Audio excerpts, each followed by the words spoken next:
7 marathons in 7 continents in 7 days. Correct. Just walk us through that. I believe I'll be the first woman of Indian origin in the world to do this. The girls that might be watching or listening, you can do this. Anybody can do this if I can. If you set your heart to it and focus on it one little bit at a time, your goals are achievable. Don't let anybody tell you you can't, because if you dream big, you can do it. Hello and welcome to Business Club, Dr. Smita. How are you? Good, thank you. How are you? Good. So usually we do a small business spotlight, but since you're doing a fantastic endeavor coming, I think it's in January, right? Mm-hmm. We thought we will start a non-profit spotlight as well. And of course, we would like to know more about you and what you're trying to do and things like that. So we'll just go through, I'll ask you a few questions, and if you can just explain to me, one by one step at a time. So sure. So first thing, I want to know a little bit background about yourself. Give us a little bit, background on where were you born, where were you raised, when did you come to the States, and what are you doing currently, and things like that. So. Well, thank you for having me. I am a dentist here in Charlotte, North Carolina. I was born in India, in Mumbai, and went to dental school there, and then moved here to the US in 2000. And have been practicing ever since here in Charlotte.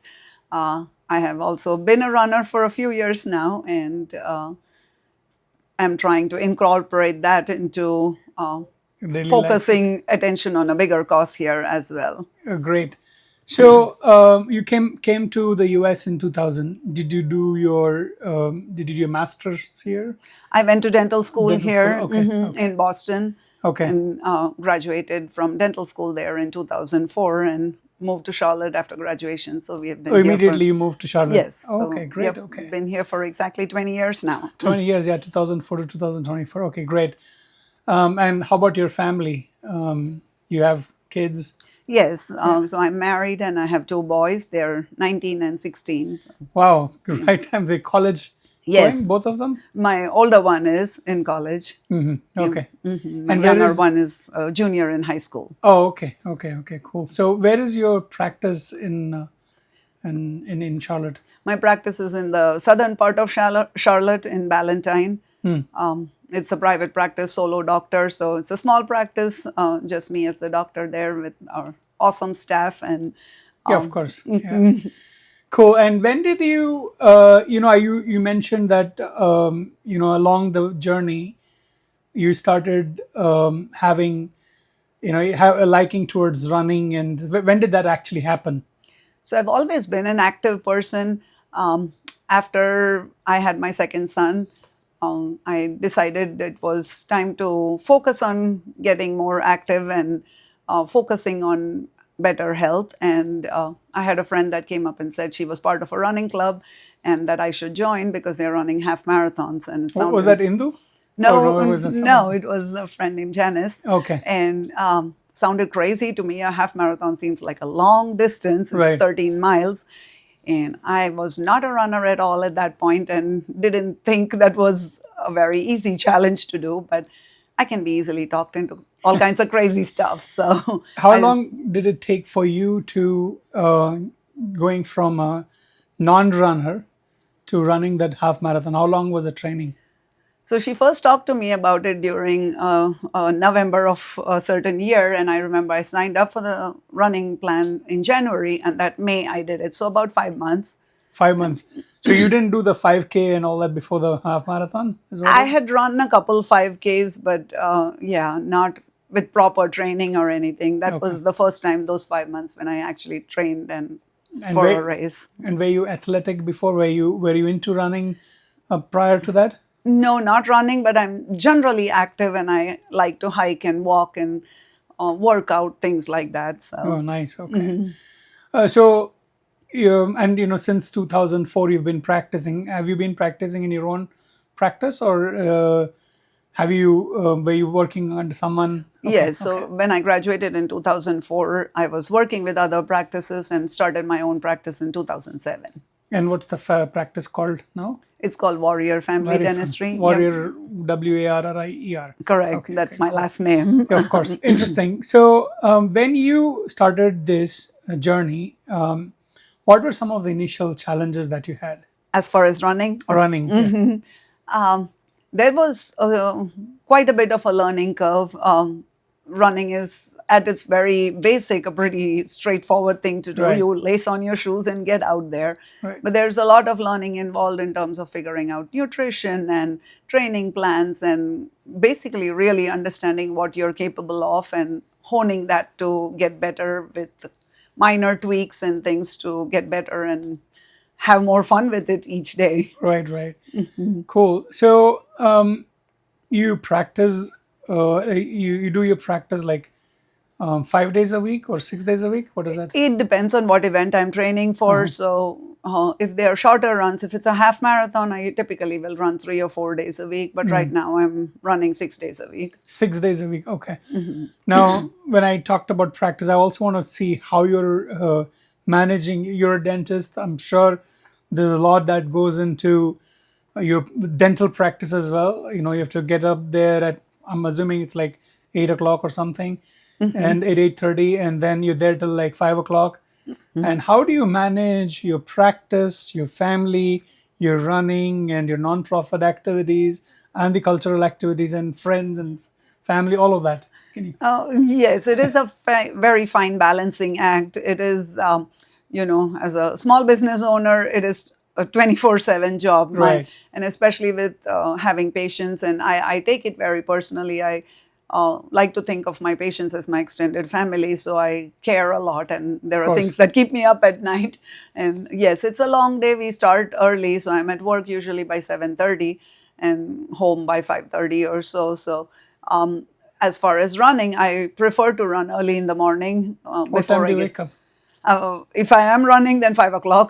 So Otherwise, it's 6:30. yeah, 6 o'clock or so. And you do running for about an hour.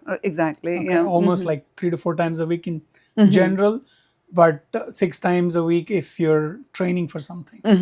Okay. Right. So yeah, I get the runs out of the way in the morning. It's a great way to start the day, and then I'm at work, and then once I get back home around 5:30 or so, it's family time, and rushing kids to different places. Cooking. Oh, you do that thing too. Okay. Yes. So taking them swimming and other things. Exactly. And my husband is awesome. He does a whole lot of stuff and gives me a huge leeway whenever I have a race coming up and training and focusing on my running.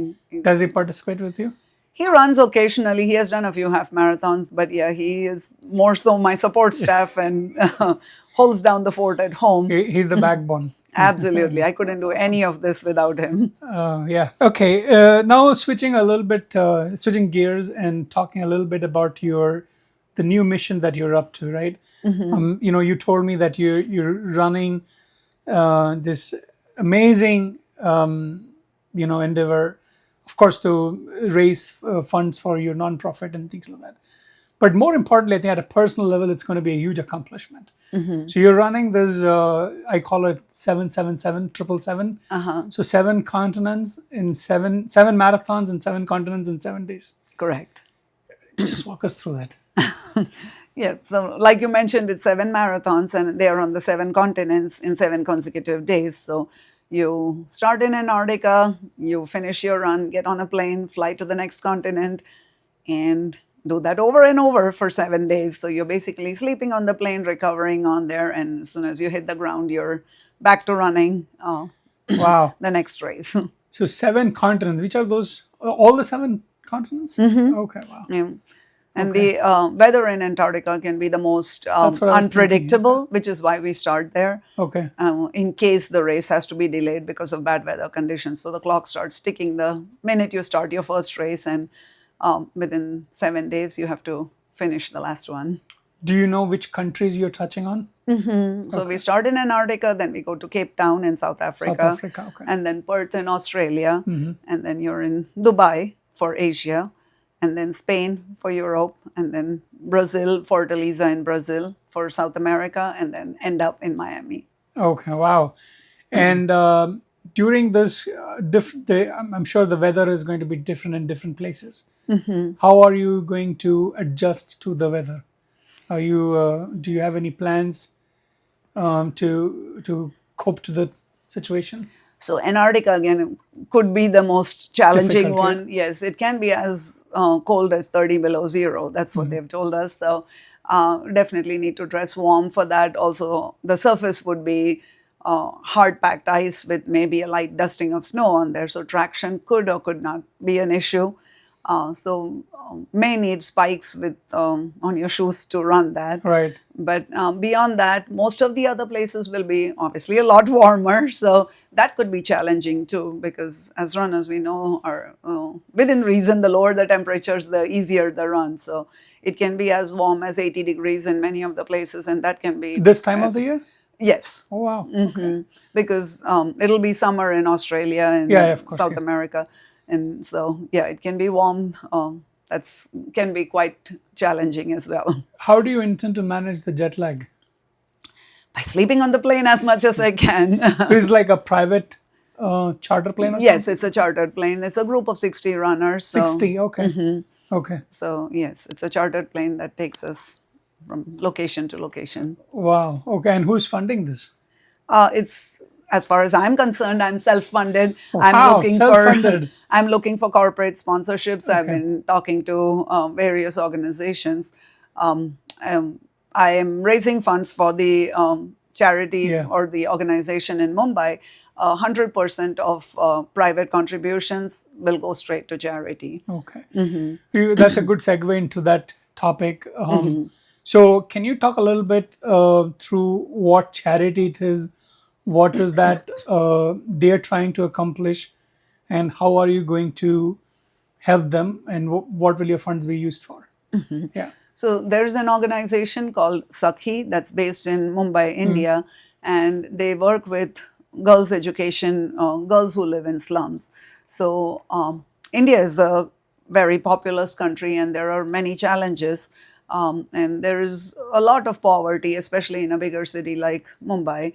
And girls, unfortunately, are sidelined and have far less access to education than boys. And that's why there are many challenges and restrictions and barriers to education for girls. They may be pulled at a young age to go get married or go work as domestic help. And unfortunately, again, education is kind of low on the priority list. Right. And I firmly believe that so many doors are open to you with education and so many opportunities that would better the lives not only of those girls but also for their families in the future. And I feel very strongly about this, and I think this is a wonderful cause that they are doing. Yes, it's an organization that's been around since 2008, and they help girls that live in slum communities have more access to education. Okay. Have you been associated with them in the past?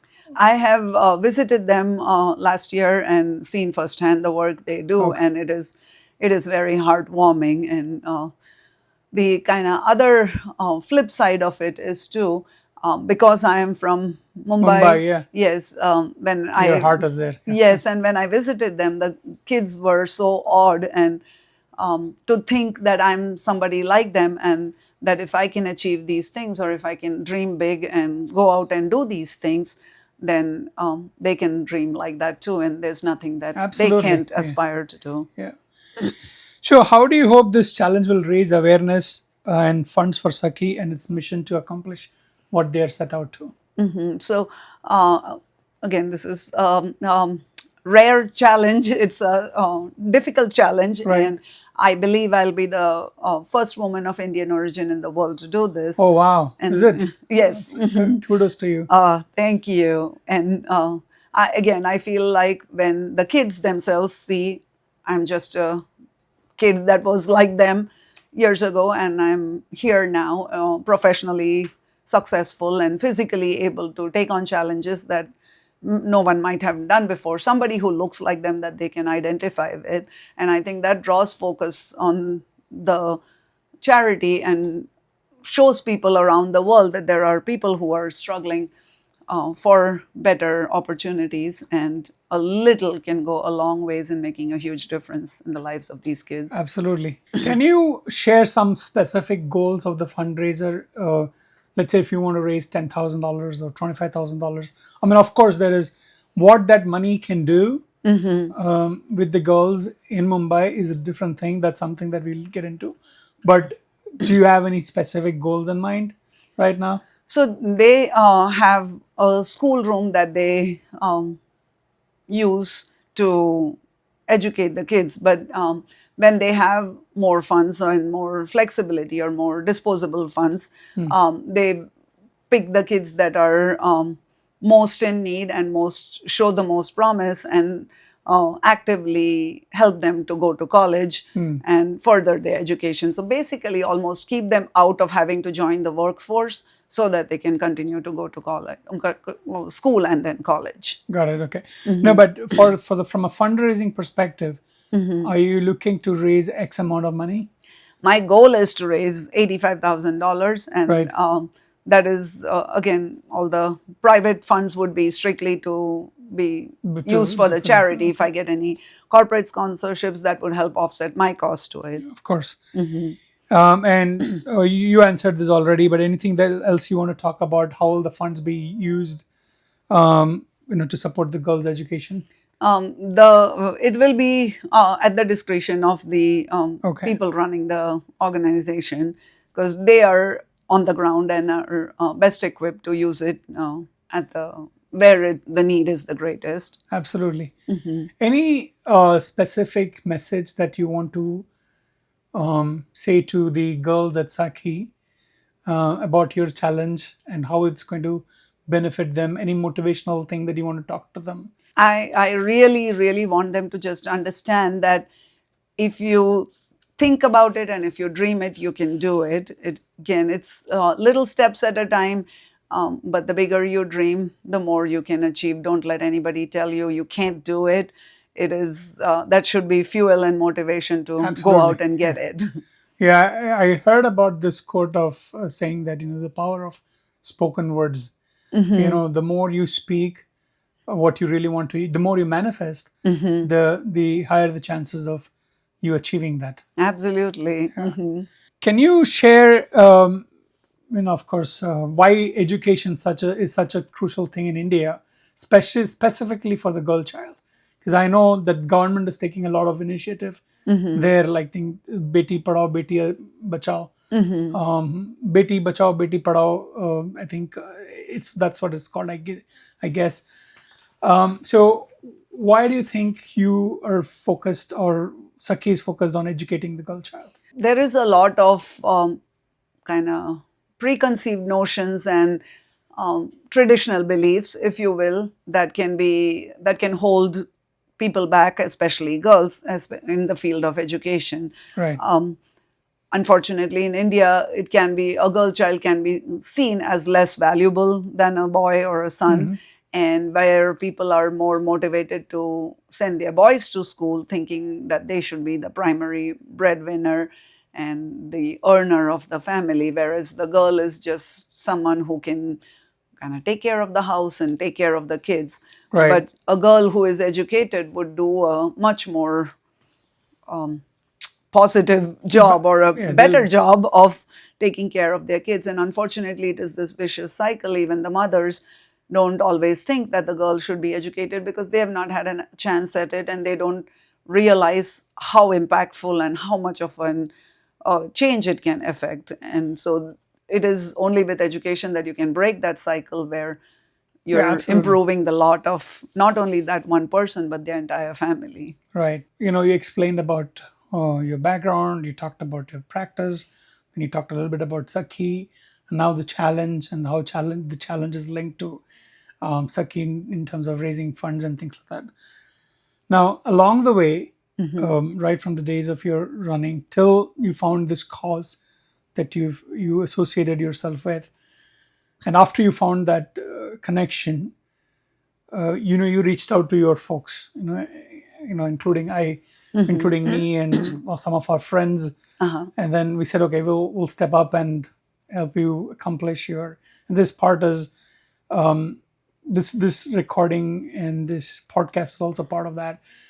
I just like to know what has been some of the lessons that you've learned and some of the personal growth that you've had and the friendship, the blossoming of the friendship that you've had along the journey We have a tremendous, amazing community here. in Charlotte. Yes, absolutely. And I have met so many wonderful people through running and otherwise. And it's kind of brings it home to me time and time again that you can't do anything in isolation. It takes a village. Absolutely. And yes, your support staff, the people that are helping you do things, and I am constantly blown away by the people like yourself who selflessly give of your time and energy and just help with not only no expectation but at great personal sacrifice, spending It's time and pleasure. effort. Thank you. There's so much involved. Again, doing something like this, it may seem like it's a challenge that I'm doing, but there are so many people who are contributing in so many different ways with helping spread the word and putting out the word like this, Right. running with me, helping raise funds, raise awareness. There are so many things. I'll tell you something. You're leading the pack. You're doing this, and you've taken it upon your mission without expecting anybody to help you. And that itself was a motivation for me to kind of step up and be a part of your journey in Thank whatever you. little manner that we can. Right? Thank you. That's huge. It's when friends say things like that and they offer to help without even being asked that it's really heartwarming that people are willing to help. And I think that has made me realize that oftentimes people want to help but may not know how to. And so Right. when given an opportunity, people are more than willing to help make a difference in the world for the better. Absolutely. And I it's not just and I know of several people within that community or the group that you've created who are out and out going and out of their way. They're trying to get it to make sure that Absolutely. you're successful and Sakhi is successful, and so yeah, I think it means a Right. lot, and I think the kudos to you for taking the initiative. Oh, thank you. Yes, everyone has busy lives and jobs, and to make the time and the effort to do this is heartwarming. Sure. Now, switching a little bit, has it changed your perspective on your abilities, resilience, or purpose? Absolutely. Growing up, I was actually a rather sickly child. I was sick often, but I was always also full of energy. And I have an older brother, and I always kind of assumed he's stronger or healthier than me, and so I was always seen as a sick kid. But with my running, it has made a huge difference in my self confidence and shown me that I can do anything I set my mind to. And I firmly now believe that whatever of physical challenges we do, that's a very small part of it is physical. It's so much of it is mental, and the fortitude and the strength that you Yeah, have to absolutely. make it I happen. think you have to just get first here before you do it physical. Exactly. Physical is just a process. Right. Cool. Slightly different again. Do you see any parallels between your work in the dentistry and which requires precision and endurance and your approach to overcoming this challenge? Yes, so I will say I see several parallels. I'm kind of anal and have an attention to detail, so Right. which can be a good thing and a bad thing. It's fine. I mean, it's always good to know the details. Yeah. Yeah. So yes, I want to have things in a precise manner, everything just so, and I think that helps with running too. That definitely helps at work, but also helps with running because it gives you a clear kind of goal and a target to hit at. It has also helped me over the years to learn to be flexible because not everything goes as planned.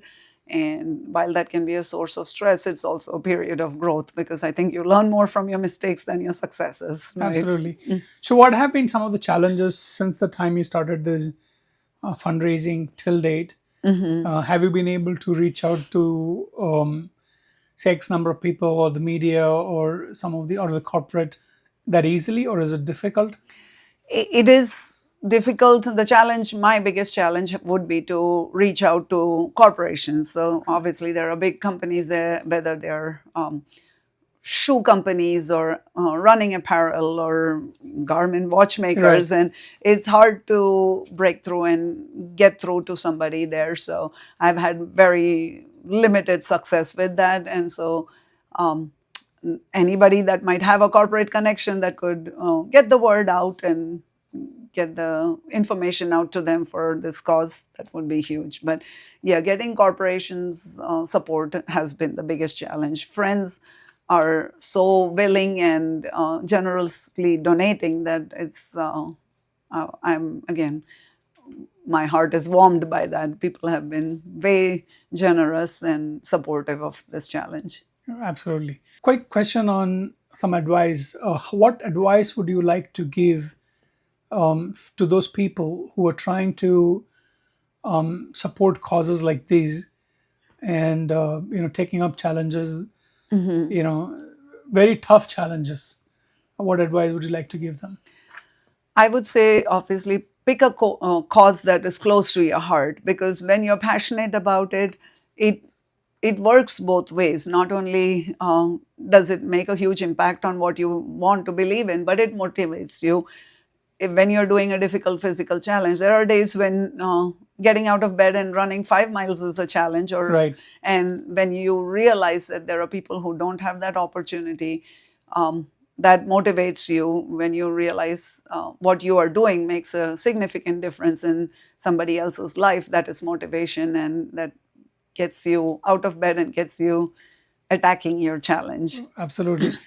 So for the girls who look up to you, I'm particularly saying girls because it's the cause is for the girls. For the girls who look up to you, who want to become a dentist like you, and want to support charities like the way you're supporting, what advice would you give them? I would say, again, any pick a charity that speaks to you. It doesn't matter how small or how little of a contribution you may be able to make or think you're making, because the effects of it ripple far outward, and Right. you make a difference in people's lives that you may not know. I often get messages about someone saying, "Oh, this is inspirational," and it may be someone I don't know, or the friend of a cousin of an aunt, Right. like a distant. And I truly, I didn't know that anyone even heard about this far out, and it's gratifying to know that you inspire people in some small way. Sure, absolutely. Now, let's say you complete this challenge. Fast forward to 2025, quarter one. What's next for you after that? Are you planning to do another endurance challenge and then another cause, or are you planning to continue with Sakhi and continue to support them in their endeavor? What's the plan? As far as a physical challenge, I haven't picked one yet. I'm focusing my energies on getting this done Right. right now. But yes, I will definitely continue to work with them and support them in any way I can, and So continue to that's your fundraise. so that's your basic go-to charity that you'd be working with Right. going forward. Amazing. Are there any initiatives that you're planning with them, or it's just whatever they're doing, you're just going to support them? That's yes. I am. Since they are on the ground and are far more aware of the needs, I'm kind of letting them Yeah, take of the course. lead. Okay. So there's no direction from your side because you want them to be independent and you want them to Correct. be okay. I would like to go more often and see the work they are doing, and kind of have a better, not a better idea, but more information, so that we can direct our future efforts specifically in that regard. Okay. Cool. If there is one takeaway that you would like people to remember from your 777 challenge, what would that be? I truly think if I can do this, anybody can. It's one step at a time. Peg away at any goal you might have, whether it's physical or professional or mental, and chip away at it one little bit at a time until each little step builds onto the next one and you're successful at what you want to do. Wow. Absolutely. And how can people get involved in supporting you in your cause in helping Sakhi and the girls there? So the most obvious way would be to donate to the charity. Again, 100% of the proceeds go to charity. Whether you want to make a one-time donation or kind of make it as per number of miles that I run, or for a dollar amount per child that is going to be impacted. So a monetary donation is a great idea. Anything in terms of support for the actual race, in terms of running a few miles with me, Right. encouraging me, sending me a note that says, hey, you're doing this, we are here to back you all the way. And there are people who cannot run or are not able to run that send me such supportive messages, and that is goes a long way in kind of helping me keep on going on this path. Yeah, and maybe even if they can support you by providing a corporate connection, who can Absolutely. help you in your And fundraise, right? yes, there are people who may have connections with higher ups in corporates, and it's not necessarily running related. It could be Bank of America or a Citibank, wherever that they are working at. And if there is a corporate that Yeah. wants to support this cause, especially with the focus being girls' education, that would be wonderful. And anybody they can put me in touch with. Who do you Would be think will be the helpful. decision makers in for such things? Will it be the HR They often have a charitable branch, wing? or Okay. yeah, like Tata, that's a big company based in India. Right. They have a giving branch, so Okay. they have a non-profit department, and so they pick their charities. And I've tried to contact them, but hadn't had much success. So if things like that, usually they will have a philanthropic division, and those would be the people that decide where their charitable donations go. Awesome. Dr. Smita, it was a pleasure talking to you. Thank you so much for being with us. Any final message that you want to tell your fans or your supporters, or even to the girls who are going to be the beneficiary from your adventure? I would call it challenge. Yeah. For my supporters, thank you from the bottom of my heart. I could not do this without your support. All the messages, all the donations, all the cheering and encouragement, all the miles you all have ran with me, I could not do this by myself. All that support means the world to me.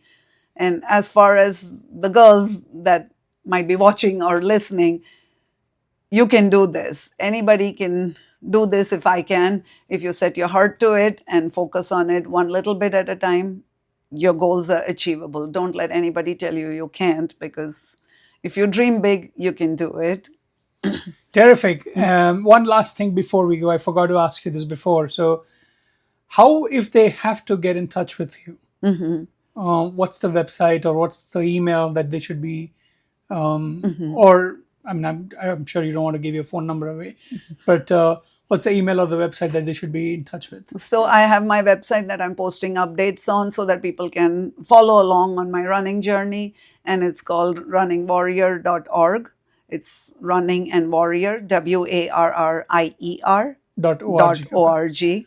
And I have an Instagram page as well, running.warrior. Okay. And again, you can follow along. There's a donate button on there. There's more information about Sakhi, which is the cause that we are supporting. Excellent. So all the information is on there. Yeah, when we put this video out there, we will also be putting those details, and then I'll Thank share you. the video with you as well, so you can pass it along. So it was a pleasure having you here, and I can't wait to hear more about your challenge. And I'm sure we will do one more when you come back from the challenge. And I wish you all the very best, and have a fantastic time and across all 7 continents, 7 marathons, and all 7 days. May God bless you. Thank you so much for this opportunity and helping me get the word out and spreading the awareness about the event. Sure. This was a pleasure. Thank you. Thank you very much. Hey guys, I hope you really liked the video, and if you did, please like, subscribe, and comment. And we would like to reach many more small business owners. I would really appreciate if you can share the video with them as well. Thank you, and see you until next time. Have a great one.